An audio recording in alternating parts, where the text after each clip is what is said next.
Hello everyone, this is part 26 of What If Naruto Was in the 7 Ninja Swordsman, and I hope you guys enjoy this video and to like, to subscribe, to share, and check out the playlist, to see more comment down below. Now let's start the intro. They call me a god. They call me a god. They call me a god. Join my membership, the perks are great. It's in the description. He looked at the large group of people staring at him attentively. Hesitation surged within his heart as he tried to contemplate a way to make the highest commanders of Kiri and Konoha, two of the three great nations, understand just what was coming for them all without appearing completely insane.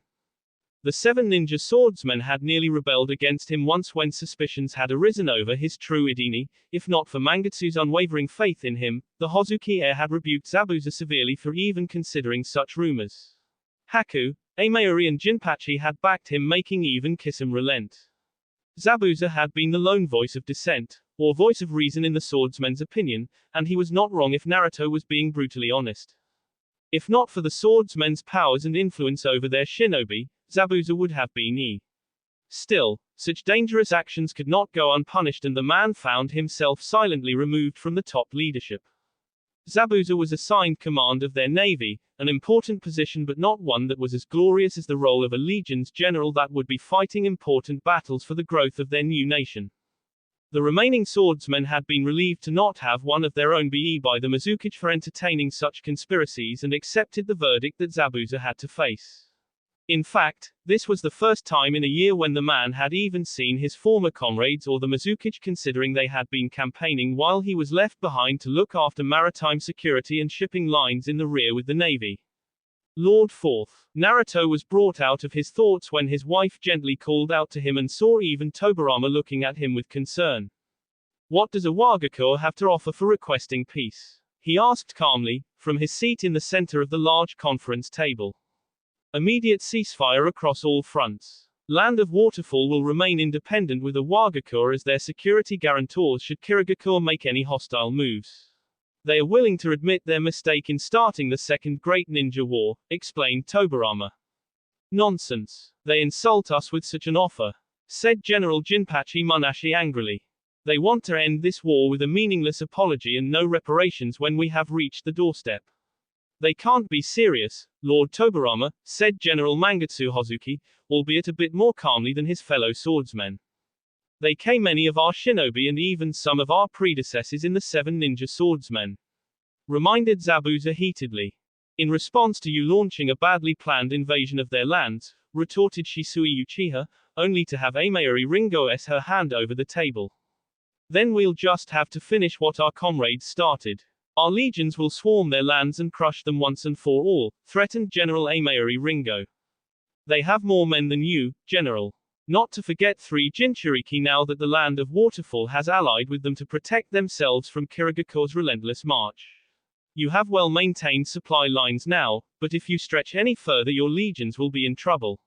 Same goes for Konoha, sustaining a war further is not just impossible but foolish.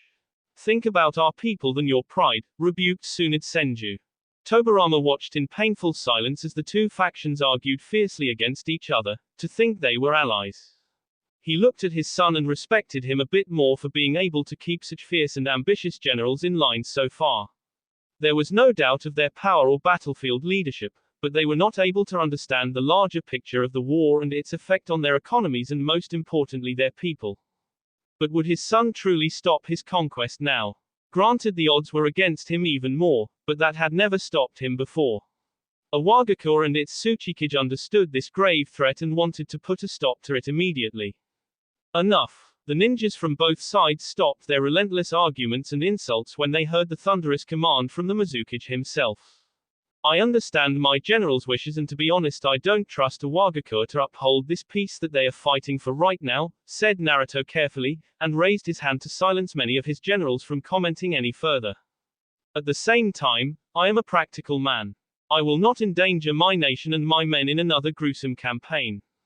We need to focus on building our strength and allow our citizens time to build our economy while we strengthen our supply lines. We cannot ignore what our advance to a Wagakur will do to Konoha, who are our allies. So here is my offer for peace. Iwagakure will not only sign an admission of guilt but also sign a non-aggression pact with Kirigakure and Konoha. They will also pay reparations for every Kiri shinobi and the earlier 7 ninja swordsmen they killed. He looked around the gathering and saw nearly everyone was contemplating his offer. The Konoha delegation looked intrigued. As for his own men, they looked divided. It was no surprise when one of them voiced what they were all feeling. Why, Lord Fourth, wasn't it your ambition to keep moving forward until all our enemies are destroyed? Asked Kisame honestly. Iwagakure will betray us sooner or later, Lord Fourth. It's in their nature, and while they may have more men than us, our forces are far better trained and equipped. Under your command, our legions have never lost. Say the word, and we shall march into Iwagakure alongside you no matter what hell awaits us, promised Mangetsu earnestly. Does the fact that Iwagakure killed your mother have an impact on your suggestion, Mangetsu? Asked Naruto sympathetically, for he had destroyed Kumogakure for doing the same to his own mother and family. It was my father's dream to crush those bastards. And I would be lying if my mother's death at their hands does not influence my desire to continue our march to their nation. But I also don't want future generations to inherit another war, a conflict which we could have prevented if we don't lose our resolve today, explained Mangestu, earning a firm nod from Haku and Amayuri as well. I share that feeling, agreed Naruto. Then, even so my decision has been made. The Mizukage's firm declaration left no room for further discussion, considering there was no feudal lord overseeing him like in the past left him with the final say. Tobirama curiously watched the effect of that decision on Kiri's generals and admiral. They looked far from pleased, and while they were important figures, it was the army that was fiercely loyal to their cage. These men and women would have no choice but to accept this decision if the rank-and-file shinobi agreed with their cage's choice. From what he had seen so far, the Kiri army had become an extremely lethal and organized force under his son's command. They were confident and proud, but his own delegation had caught several common shinobi openly discussing the desire to see their homeland and families once again. They had left the land of water for what was nearly 2 years. In a few months from now, they had achieved stunning victories, and their conquest of nation after nation had ensured the place in history forever. But thousands of them had and those that survived had endured brutal conflicts and extreme conditions for what felt like eternity. But never once had they wavered, for their cage had been right beside them, as had their generals who shared those same hardships which motivated them to keep going on. Another campaign with a foe as large as the land of Earth and its sheer might would mean a prolonged conflict for years and the deaths of thousands more who would never get to see their families again, not to mention risking the future of the vast but young nation. Compare that to a peace treaty that ended the war in their favor, if not as completely as their generals wished. Tobirama had a feeling what the common shinobi of Kirigakure and its territories would choose.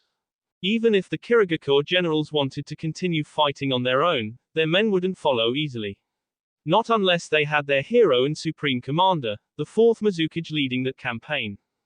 Very well, Lord Fourth, relented Mangetsu unhappily, earning begrudging nods from all the other Kiri leaders except Zabuza, who clenched his fist but remained silent. You all have served our nation with pride and courage. We wouldn't have reached this far without your leadership and the of our men, but we must let them rest and enjoy the glory they earned in B.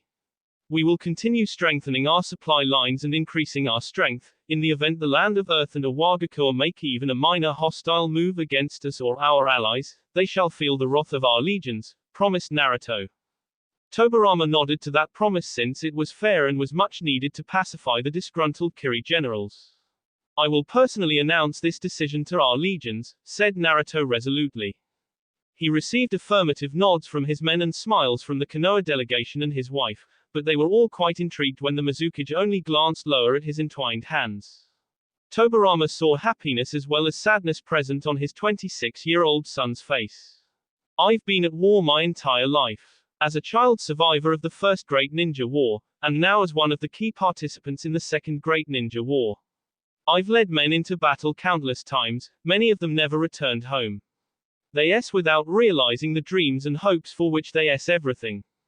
Zabuza and the rest of the 7 ninja swordsmen couldn't help but remember so many of their own shinobi who had to get them to this point. Men and women, even young teenagers and old veterans. Many well, which was what any shinobi could hope for, others not so much. Remembering that cost made them all pause, for a continued conflict would bring even more terrible suffering for the ones who survived.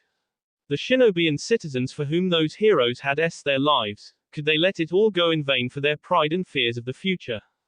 They looked at their Mizukage and for the first time felt as to where their leader was coming from. His decision becoming more understandable instead of it seeming like an act done to appease their allies or out of cowardice. Tobarama and the Konoha delegation also had sad looks upon their faces as they remembered the countless comrades they had lost to this war. The former Hokage looked at his son and couldn't help but see a shadow of the young Spartan captain he had met years ago. My hands are stained with the B of guilty and innocent alike. I have done things I'm not proud of, sometimes in anger or revenge. Mangetsu could not help but remember his own actions in their civil war and felt a strange kinship with the blonde Kage before him who had made the same mistake. I have kept moving forward and the mountain of corpses upon which I stand has only grown higher and higher. We have achieved most of what we wanted. For the first time in my life, I have a choice to stop a war. Do I have misgivings about what a Wagaku will do in the future? Yes. Can I guarantee we will not find ourselves in another war? No. But I can send my men home now so that they could enjoy the peace our comrades gave their lives for, so that together we could build a greater nation that would be worthy of their Let's go back together to our village. Tsunade had heard many tales of the victories her uncle had gained on the battlefield, most attributed it to his genius and power. But she watched just how he connected with his followers. Mangetsu, Jinpachi and Amayuri looked at each other before glancing back at their cage with faint smiles on their lips. Haku too gave him a tearful smile and a firm nod. Kisame simply nodded, leaving only the last of the swordsmen to look at his cage for a few more moments. Ultimately, even Zabuza nodded. Tsunade looked at her uncle even as his wife placed her hand upon his own and gave him a comforting smile. He had the ability to reach into the hearts of the fiercest warriors and make them believe. Be it a battle, war, peace or the future. It was a gift only Hashirama Senju once had. And it had been passed on, which had now helped in ending the Second Great Ninja War. Late evening. Tobarama excused himself from the grand feast they had been facilitated with alongside the Kiri generals, as the person he was interested to talk further with wasn't present. Instead he found the man inside his personal tent, completely content watching over his twins. The sight alone brought a smile upon the Senju leader's lips. I can come back later, he said hesitantly.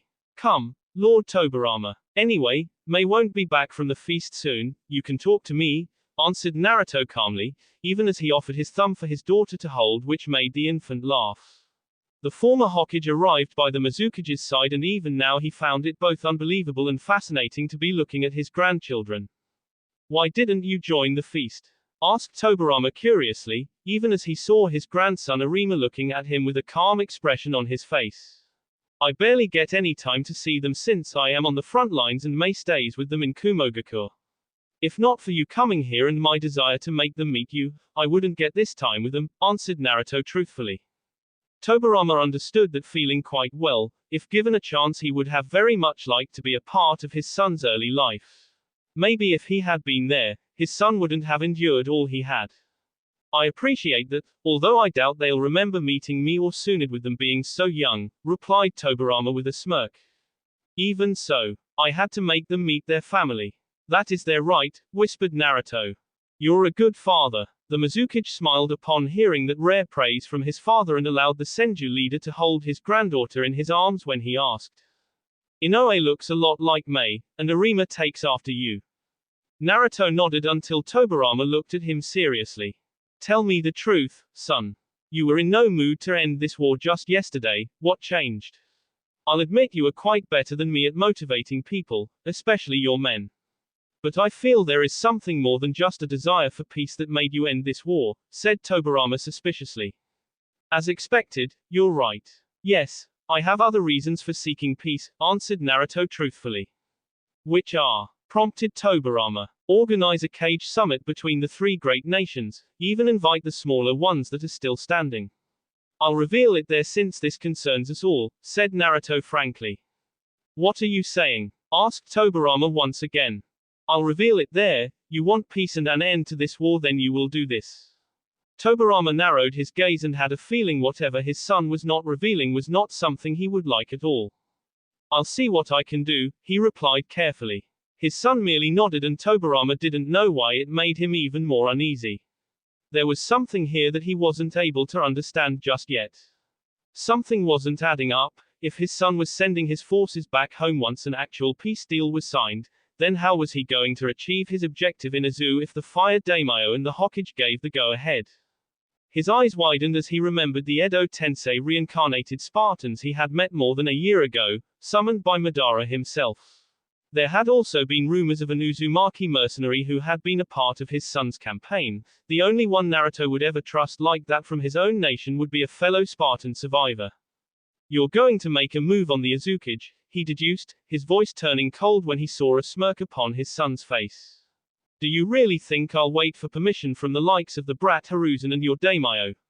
My target has always been one man, replied Naruto calmly. If you make a move on the Azukage.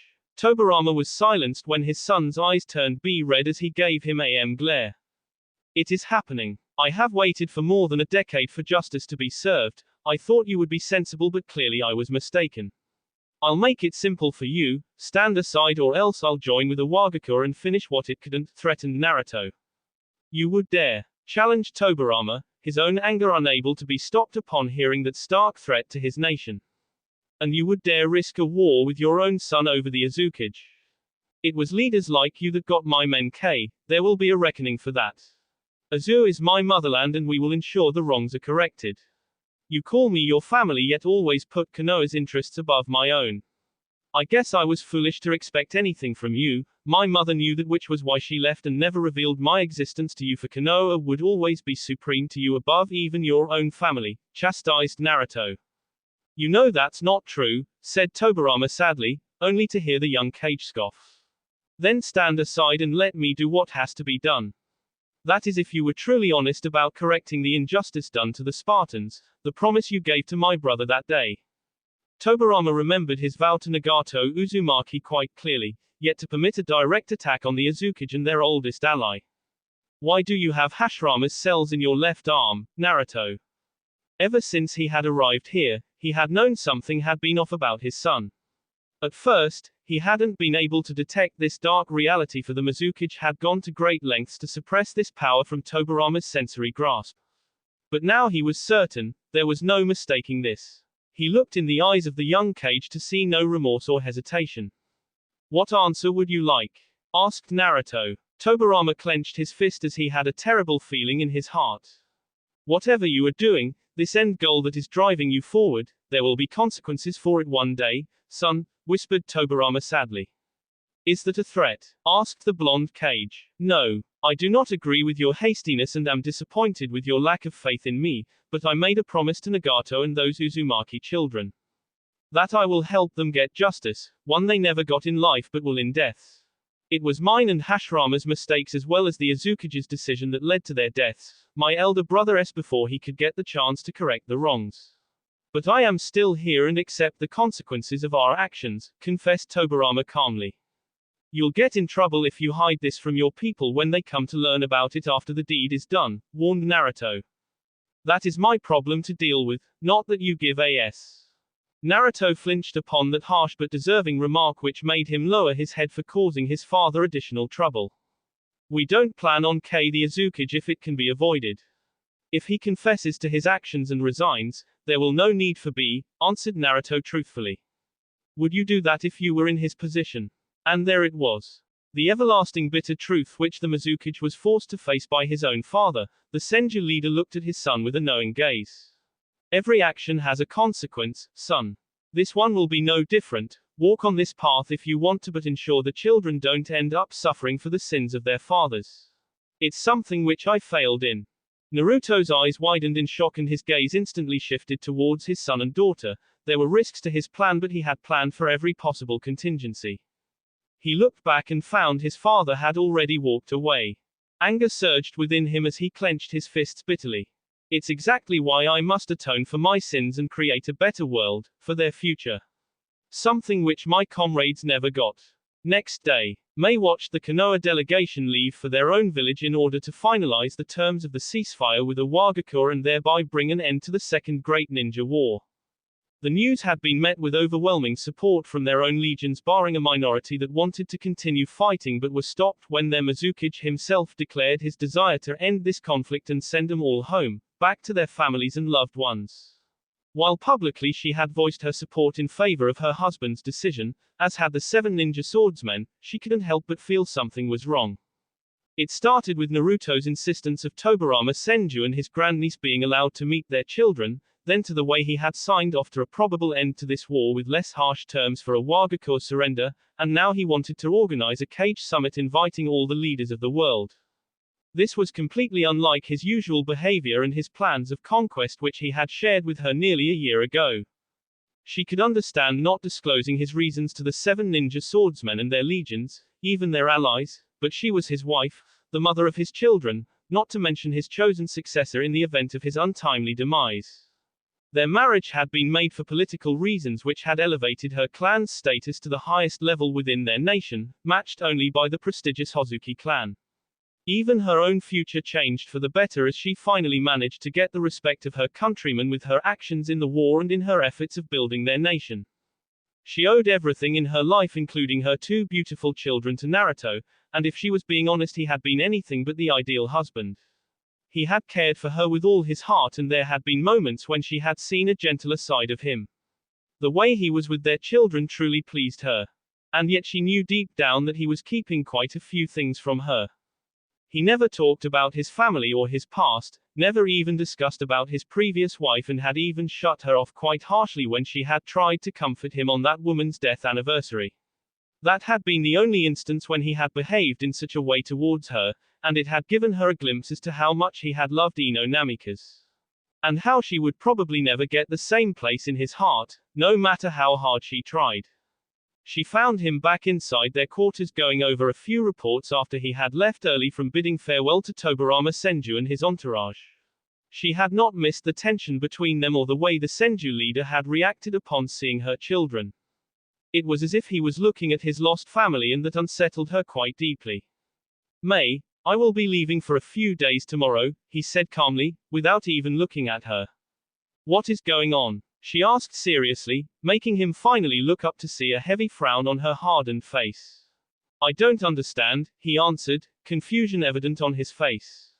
I backed you in public, but you have to tell me why you suddenly changed your mind about ending this war. A few days ago, you were discussing your plans of invading Owagakur with me, said May harshly. I told you. Don't you lie to me. Naruto was quite taken aback and rose from his seat to walk towards her and placed his hands upon her shoulder. You're right, there are important reasons behind my decision. All I can tell you now without additional investigation is that I ended this war because we may need our legions alongside every available fighter of this world for a possible threat that concerns us all. One which we won't be able to face if we are at each other's tea, he answered patiently. What is it? She asked with concern. There is a group out there that is greatly interested in seizing the chakra of this world, even more in the power of the tailed beasts. I'm sure the 6 tails inside of you may have heard of them in the past. The Otsutsuki. May had never felt her tailed beast react so swiftly as the giant slug became fully alert, and she could clearly feel the urgency it felt. Let me speak to your husband, it demanded. I don't understand. It, girl. Haven't I given you enough to trust me by now? Besides, you know I can't get free from your body with him being there to restrain me, said the 6 tails irritatedly.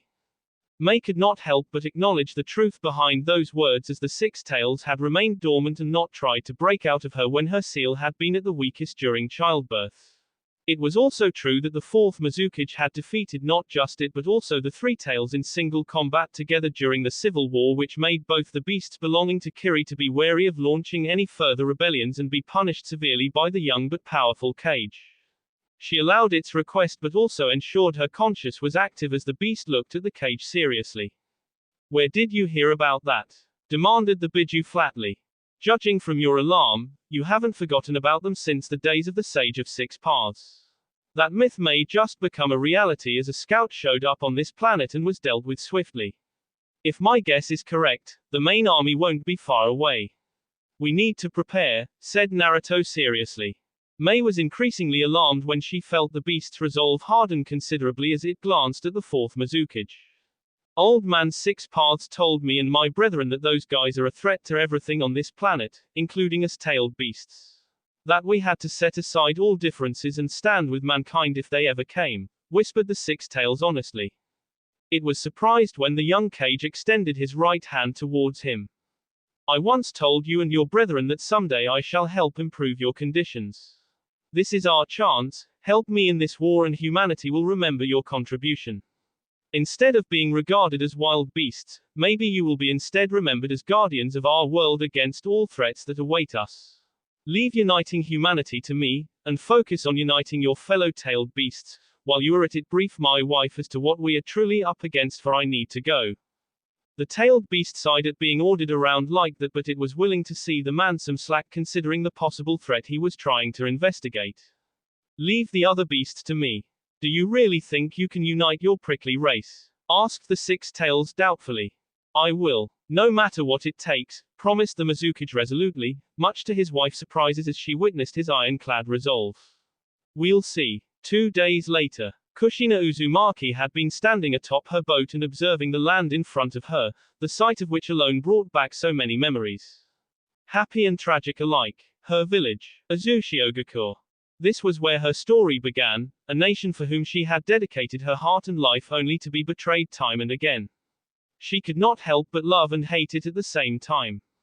She closed her eyes when she felt another person appear beside her in a black flash. It's just as I remember, he whispered nostalgically. The preparations are done. Yet I must still insist that you don't need to be here. Let me handle this, she insisted, only for the young Cage to smile ruefully. I can handle this, he promised. There is no telling how the Azukage will react. Besides, you have a family now, said Kushina hesitantly, and tried her best to hide the sadness within her heart. She knew his marriage to the Terumi girl had to be done as a part of maintaining his cover Idini, but it still hurt to see him with a family that he shared with another woman. A dream which she had ever since she had been a young girl. But as she had learned, this world was a cruel reality where most dreams didn't come true. She saw him pointing at one of the peaks near the ocean. It was right there, where I was set upon this path. More than a decade earlier. Tears fell from young Minato Namikaze's eyes as the disgraced former Spartan captain knelt near the edge of one of the mountain peaks overlooking the vast ocean. With trembling hands, he grasped the sword at his hip and unsheathed it carefully before placing the weapon right above his heart. He glanced at the sea and the beautiful beach upon which he had taken his oath alongside his comrades. Only to fail miserably and get all his friends killed. Words couldn't describe the shame and misery he felt within his heart. He had survived their last battle with only the hope of avenging the deaths by destroying the ones who killed them, before he joined them in the afterlife. But with the war now itself over, with the declaration of a ceasefire negotiated by Hashirama whom his comrades had saved, there was nothing left for him to live for. He had already accepted the blame for getting his men killed on the Azukage and the Elder's suggestion. He had confessed to his people that it was his mistakes and cowardice that got the beloved Spartans annihilated without ever revealing the mission that their own leadership had sent them on with false promises of reinforcements should things take a turn for the worse. Aid which never came. It had saved the reputation of their nation as well as its leadership, even earning them much-needed reparations from Kumogakur for saving their honor as well, for the Spartans had not only destroyed a large portion of their military but also a tailed beast, a secret which they were desperate to hide. Even now the Uzumaki were still mourning the lost Spartans, and they would be remembered for their and those Spartans who had families would be taken care of by the village for the rest of their lives. It was all he could give to his fallen comrades and nation, to atone for his failure. Even though it would never be enough. Many of his own people had called for him to be a demand which was strongly rejected by the Azukage and the elders, but was one Minato himself would have accepted if only to end his suffering. Instead he was dishonorably discharged from service and of all his accomplishments. A living death was his fate. He would never be able to fight again as a shinobi of Azu, never get a chance to avenge his comrades, and was a pariah avoided and hated by everyone. It was why he had came here, to bring an end to his suffering himself. Maybe if he was lucky then he would finally get to meet his family and comrades, maybe even get a chance to apologize for failing them all. You can't hope for a happy ending with a tragic story, he whispered with a twisted smile. If only he could have gotten a chance to live a different life. With that regret and pain haunting his heart, he raised his sword and brought it crashing down upon his sea. Wait. He abruptly stopped before the blade completely pierced his sea and only resulted in a minor wound which the man who had stopped him healed instantly by kneeling beside him. Why won't you let me? I've done everything you asked. He whispered miserably, not even having the energy or desire to fight this man. Because your story is not yet over, Captain Fox. You'll on a battlefield like your comrades, not in this manner. I forbid this, said Hanzo Uzumaki fiercely, making the young boy laugh mirthlessly. I'm no longer a ninja. I don't take orders from you anymore or will get a chance to like a shinobi, all thanks to you, replied Minato bitterly. It was the only way to spare your life. The people's anger over the loss of the Spartans was more than we had expected, confessed the Azuki hesitantly. Death would have been mercy, but you don't know what that means, do you? The Azuki sighed tiredly as he gained a seat beside the young and sole survivor of the now extinct Namikaze clan. The village is all that matters. Not you, me or 1,000 Spartans or all of our shinobi. My son taught me that when he gave his life to buy our clan time to get to this island and make it our home. If we hadn't done that, the Uzumaki clan would have been eventually wiped out like your Namikaze clan in the turmoil of a new emerging world. This island saved us all, gave us hope for a future, and for that alone it's worth fighting. This nation and its destiny is something greater than any of us. It's a hope for which my son and your comrades gave their lives, answered the Azuki truthfully.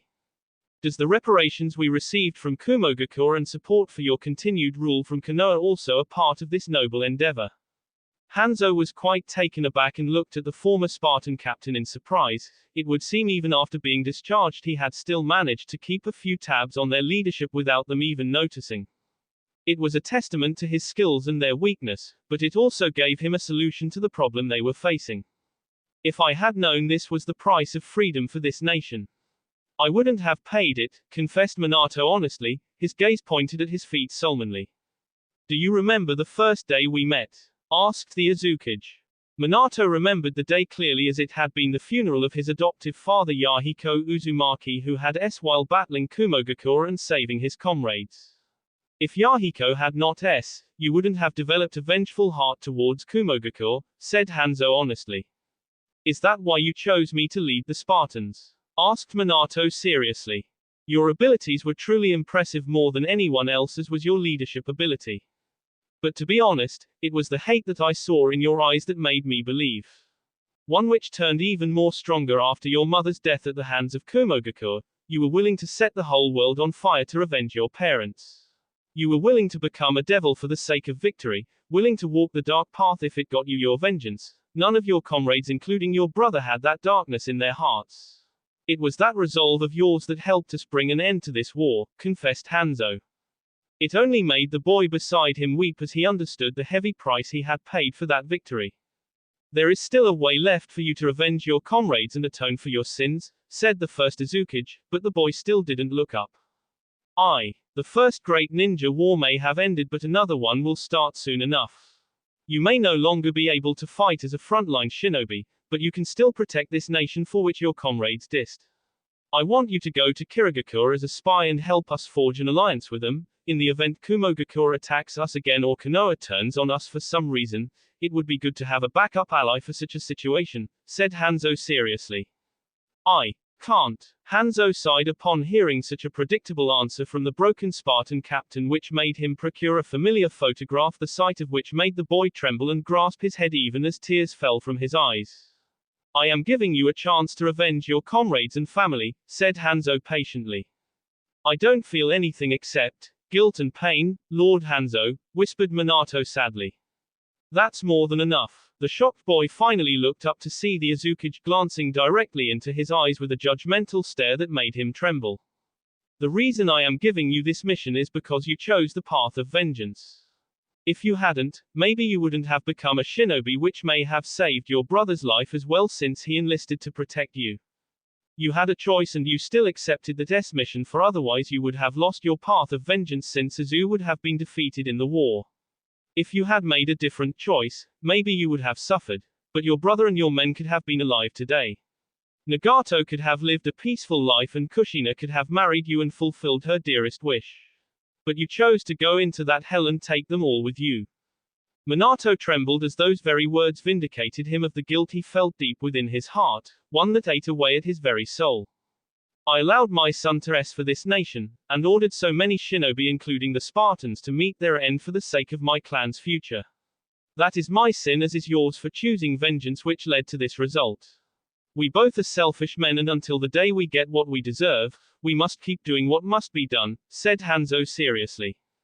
It is what we owe our S. Tears fell from Minato's eyes as he glanced at the photograph of his graduation class.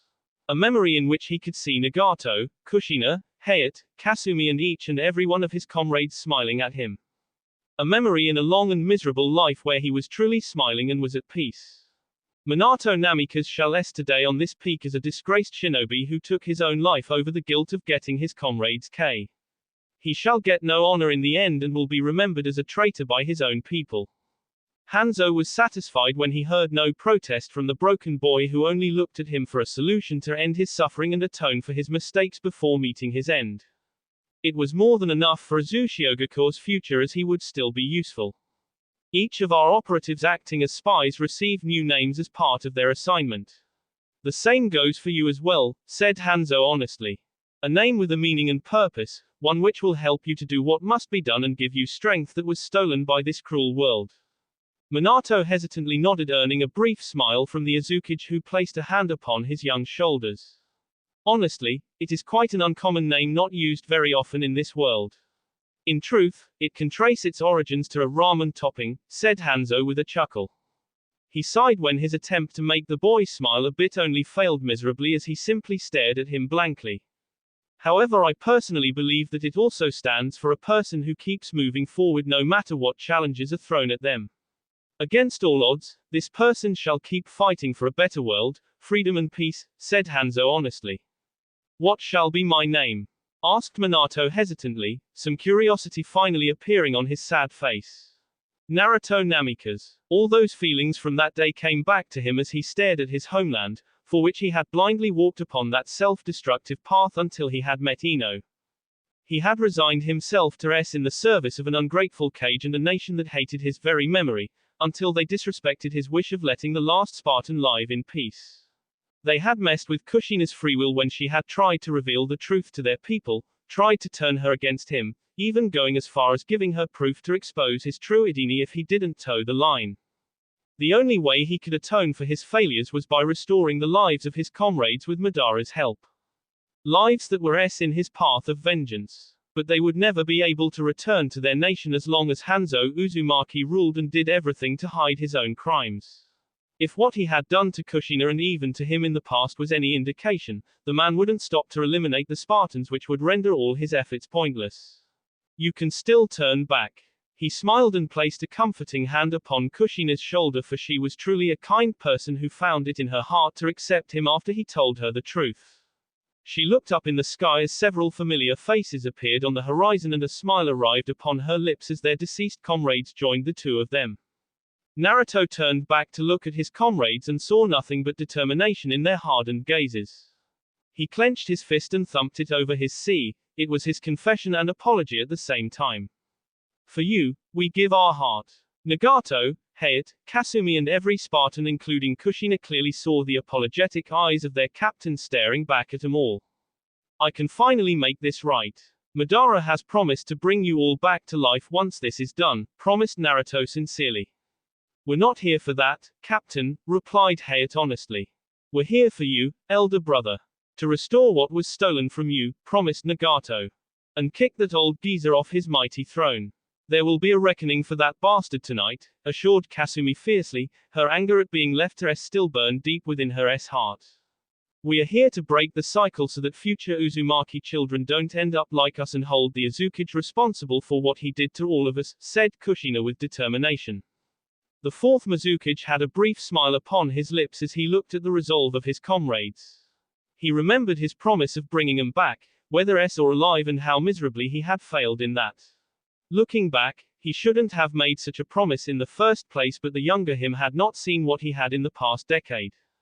No matter, it was time to finally honor his promise and atone for his sins. He looked back at their island nation even as his comrades arrived by his side and said the words he never thought he would get a chance to say again. Let's go back to our village. That will be all for this video. Be sure to like, subscribe, share, and comment down below for more videos. Goodbye.